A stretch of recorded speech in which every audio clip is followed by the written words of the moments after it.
Ma femme et moi avons été très choqués et profondément attristés par la nouvelle des tremblements de terre dévastateurs dans le sud-est de la Turquie. Ces mots sont signés du roi Charles III. Il a tenu à réagir en son nom et en celui de son épouse Camilla à la double tragédie qui a frappé la Turquie et la Syrie ce lundi 6 février, deux tremblements de terre qui ont fait plus de 7000 morts, au moins 5434 morts et près de 16 000 blessés en Turquie, alors que la Syrie voisine compte, elle, au moins 1712 morts et plus de 3500 blessés, selon des chiffres relayés par Le Monde. Le triste bilan encore provisoire de deux séismes, de magnitude 7,8, puis 7,5.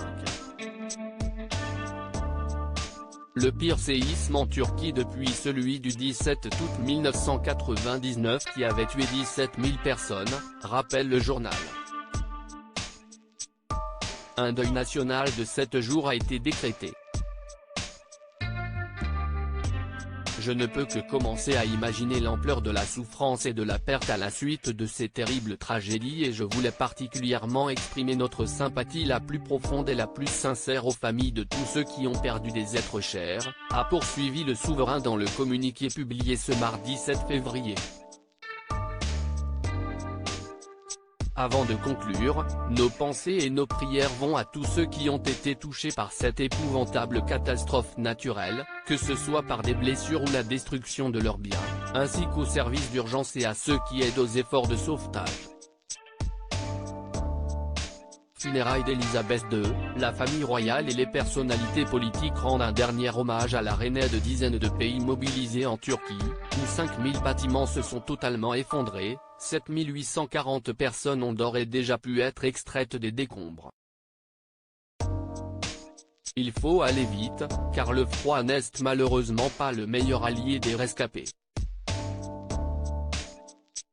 L'aide internationale s'organise. D'après le président turc, 45 pays auraient déjà proposé leur aide. La France envisage de déployer un hôpital de campagne. Un hôpital mobile autonome de près de 2000 m² pour 15 jours minimum qui pourra assurer, en plus d'autres soins plus légers, de 10 à 15 interventions chirurgicales par jour, ont annoncé les pompiers du Gard en charge de cette lourde mission. De son côté, le Royaume-Uni a annoncé l'envoi d'une aide immédiate en Turquie qui comprend une équipe de 76 secouristes, du matériel et des chiens. Article écrit en collaboration avec 6 médias Crédit Photo, Avalon Panoramique Best Images.